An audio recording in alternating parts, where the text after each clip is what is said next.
everybody knows I'm not friends with Izzy. I don't hate the guy, but I'm not friends with him by any means. The reason why I drive like a shitty Hyundai is one, I'm cheap, very cheap. But like the entire world makes you feel inadequate. Hey everyone, welcome back to Inside the Cage, where we bring you the latest and exciting updates of UFC. First, hit that subscribe button if you haven't already. Sydney fans make controversial choice during UFC fight. Robert Whittaker seems to have a theory about why fans at UFC 293 in Sydney were so firmly behind Sean Strickland during his dominant performance against Israel Adesanya. You see, Strickland pulled off an absolute stunner last month. At that point, he went into the bout as this massive underdog, but then he landed this punch that sent Adesanya to the mat in the first round. Now, in an episode of the MMA Hour on EmmaFighting.com, Robert Whittaker didn't seem all that surprised that the fans were cheering for Strickland instead of rallying behind Adesanya. No, I would have been surprised the other way. Really? Why is that? Yeah, it's just, I don't know. And everybody knows I'm not friends with Izzy. I don't hate the guy, but I'm not friends with him by any means. We just rub each other the wrong way, and he seems to rub a lot of people the wrong way. And I've got to say, Sean was wearing, he was wearing the hat. he was wearing the hat. That's all it takes. That's something. Maybe that's all it takes. Furthermore, he implies that the fans at UFC 293 appreciate hard-fought and exciting matches. And because Strickland put on such a strong performance in the middleweight division, that's why the fans ended up supporting him despite any controversial comments he may have made. Everyone's done silly things, you know. I guess Sean's been, I think, very offensive to a lot of people, right? Yeah. But not to us yet. Maybe we've been out of the crosshairs a little bit, so maybe that played a role. But another thing is, like, the fans and the guys that showed up on Sunday, they like seeing hard fights. They like seeing good fights. Sean went out there and gave his all and had one of the biggest upsets. One thing in the middleweight division.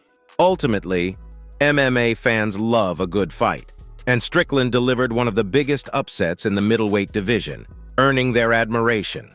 Khamzat's impressive physique teaser for UFC 294. Khamzat Chimaev, the unbeaten welterweight contender, has chosen to stop the friendly joke with Paulo Costa before their fight at UFC 294 later this month. However, he is making it clear that their upcoming fight will be anything but playful. Chimaev has been out of action since September of the previous year, but made a strong statement in his last fight with a dominant first-round submission win over Kevin Holland, sealing the victory with a darts choke.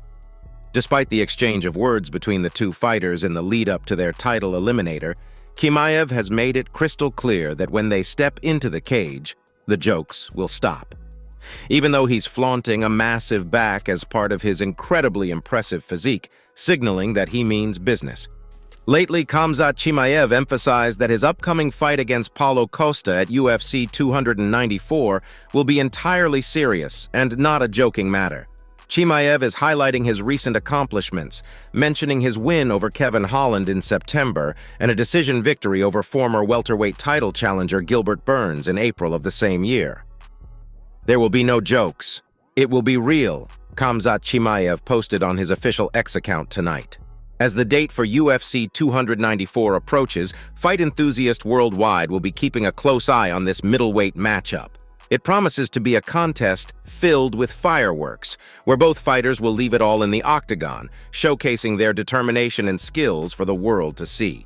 UFC champion's confession about his modest Hyundai ride.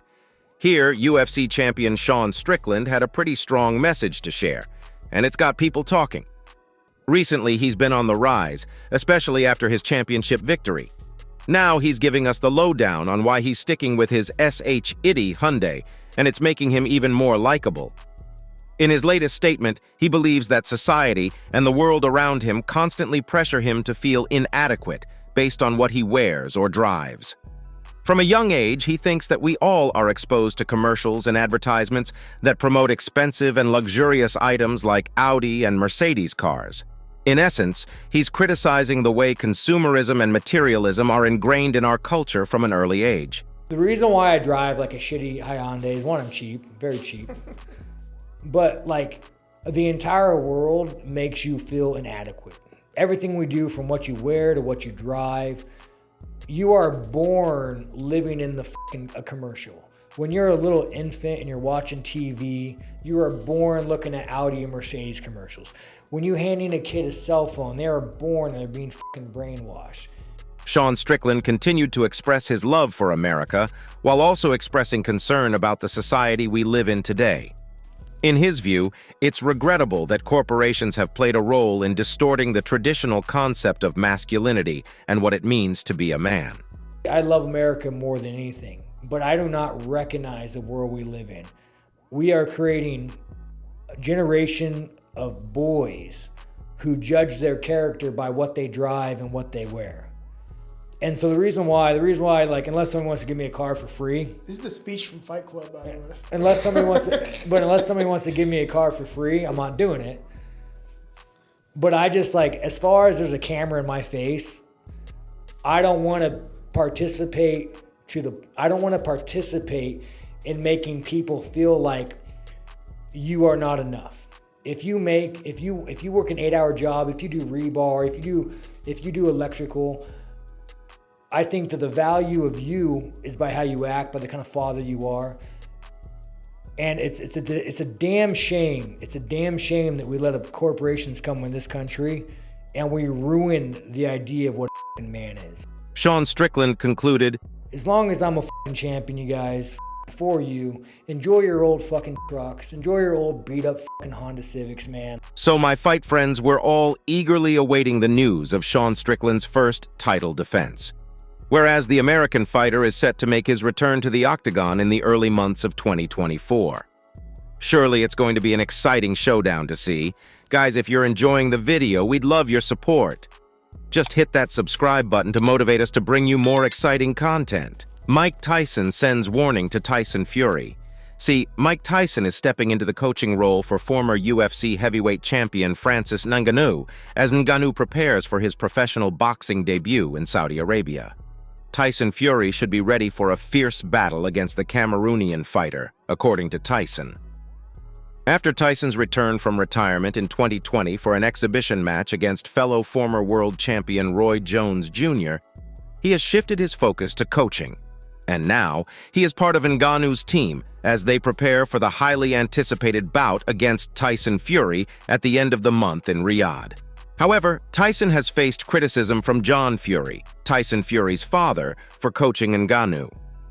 Despite the controversy, Tyson is warning his namesake, Tyson Fury, that he should be prepared for a challenging showdown with Ngannou in the Middle East. It's shaping up to be an intense battle, and Tyson is making sure Fury knows it won't be an easy fight. "Hey, good luck, brother," Mike Tyson told Tyson Fury during a recent interview with East News. "Train hard because you're going to have a tough evening that night." In addition to his upcoming showdown with Ngannou later this month in Riyadh, Fury has also signed a contract to face Oleksandr Usyk for an undisputed title fight. This anticipated bout is currently set for December 23rd, also in Saudi Arabia, which is just 8 weeks after his 10-round battle with Ngannou. Upon hearing about Fury's rapid return plans, Ngannou has expressed his doubts. He's determined to leave Fury in a condition where a quick comeback won't be possible due to medical reasons. It adds another layer of anticipation to their already highly anticipated clash. What's going on with Alex Pereira in the UFC? In the last, Alex Pereira seems to have made a firm decision to move away from the UFC's middleweight division for his good. In this context, he has stated that he has no intentions of returning to the 185-pound weight class, especially given the recent changes in the title picture. Interestingly, Pereira had considered the possibility of a trilogy fight against former champion and his longtime rival, Israel Adesanya. However, Adesanya's unexpected loss to Sean Strickland at UFC 293 changed things. Pereira, who earned his first title shot with a devastating first-round knockout victory over Strickland, now considers Strickland a friend. No, it's not in my plans, Pereira said on the MMA Hour recently. My plan was if Israel Adesanya was still the champion there, maybe win the light heavyweight belt and make a fight with him, but now, no. Sean is my friend, and it's not a weight cut I'm looking to do. I always make that weight, never miss weight or anything like that, but it is a hard weight cut, so right now it's not in my interest. However, Alex Pereira's decision to move away from the middleweight division comes with a shift in dynamics and friendships within the UFC. While the possibility of a trilogy fight with Israel Adesanya may have faded, Pereira's versatility and aspirations in other weight classes could bring fresh challenges and opportunities in the ever-evolving world of mixed martial arts. So it'll be interesting to see how his career continues to unfold. All right, guys, that's all for today. Don't forget to like and subscribe to our channel. See you at the next one. Until then, goodbye.